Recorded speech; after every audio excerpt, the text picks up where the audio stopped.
Fake HOA patrol called a tow truck for my car. They froze when they learned I'm the sheriff. It's one thing to mess with a man's house, but when you try to tow his vehicle off his own property without reason, without authority, you better be damn sure he's not the one who signs the county arrest warrants. My name is Isaiah Trent, Sheriff of Lincoln County, Georgia. 26 years of service, 5 in the narcotics unit, 3 as undersheriff, and the last 6 in the top chair. I've arrested gang leaders, taken down fraud rings, and walked headfirst into meth labs. None of that prepared me for my run-in with Karen. Karen Lockridge. Blonde bob, oversized sunglasses, HOA badge she made at Staples. President of the Northridge Hills Neighborhood Integrity Committee. Sounds official. Right, it's not. The HOA was legally dissolved after a misappropriation scandal in 2017, but she and her self-appointed safety squad kept enforcing the old rules and inventing new ones. We moved into Northridge Hills 3 months ago. I wanted peace, a good neighborhood for my wife, Kendra, to garden in, a school close enough for our son to bike to, and room to park my county-issued SUV in the driveway when I wasn't on duty. Apparently, that was the crime. It started subtle. First, a warning flyer slipped under the windshield wiper. Your vehicle must match community exterior design guidelines. Next came a note taped to our door. All law enforcement vehicles must be kept in garages per Covenant Clause 12B. Then a visit. 2 men in black polos showed up, one holding a clipboard, the other with a radio clipped to his shoulder like he was calling in a SWAT team. "Sir," the taller one said, "this vehicle violates the appearance code." I stared at him.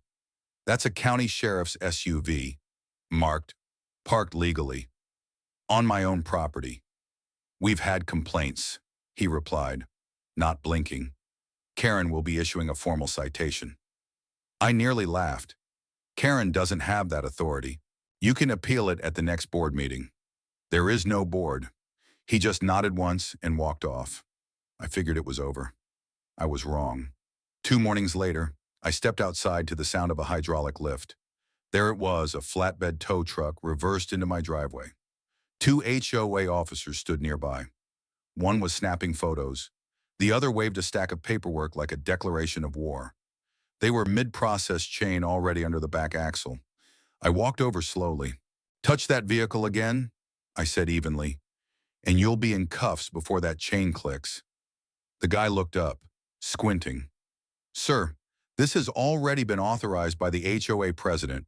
We're removing unauthorized vehicles." I lifted my shirt just enough to reveal the badge clipped to my belt. "I am Sheriff Isaiah Trent. That's a government-issued vehicle, and you're in violation of about 5 laws." He stammered. The other man dropped the camera. Karen emerged from her porch, shouting, "He's bluffing. He's not on duty. He's just trying to scare you." That's when 2 of my deputies pulled up behind the tow truck. Lights on. They weren't smiling. The fallout was fast and fiery. The tow truck driver bailed, claimed he didn't know it was illegal. Karen tried to file a complaint against me, said I intimidated private citizens.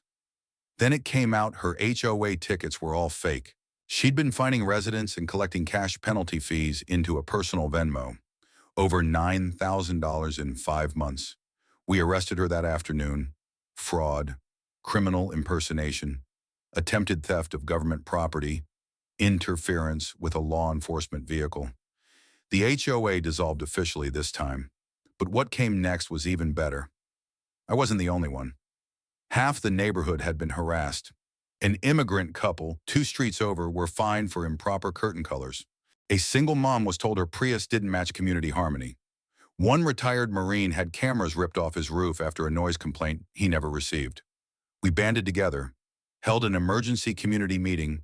With city support, we formed a real civic association with elected roles, transparent bylaws, and no fake enforcement badges.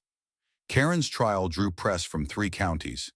At sentencing, the judge said, "This wasn't about standards. It was about power, and you lost it the moment someone stood up." She got 6 months in community service. She now pulls trash bags from the very curb where she once wrote fake citations. As for me, that SUV's still in my driveway, clean, legal, unbothered. And now it's not just my vehicle that sits in plain view, it's justice. Because some people think the law is something they can imitate. Others live it. And when those worlds collide, well, let's just say no one forgets the day the tow truck reversed back empty. The end.